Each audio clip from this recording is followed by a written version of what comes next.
Бугарски конкурентски компании и лични интереси се вистинската причина за измените на законот за игри на среќа, која власта сака да ја скрие, а не заштита на македонската младина.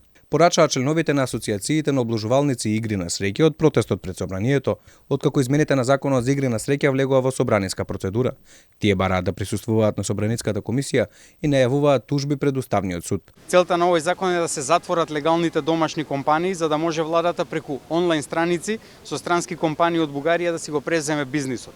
Граѓаните не смеа да бидат измамени, зад плаштот за наводната грижа за граѓаните се носи закон кој има целосно друга цел. Обвинуваат и дека овие законски измени ќе доведат до целосно згаснување на легалните игри на среќа, а повеќе од 10.000 вработени ќе останат без работа.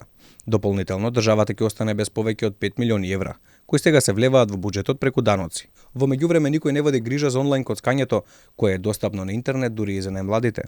Подценување на интелигенцијата е да се тврди дека дистанцата од 500 метри од образовни институции е заради заштита на младината, кога во исто време државата овозможува преку интернет игрите на среќа да станат достапни буквално на секој мобилен и статичен уред.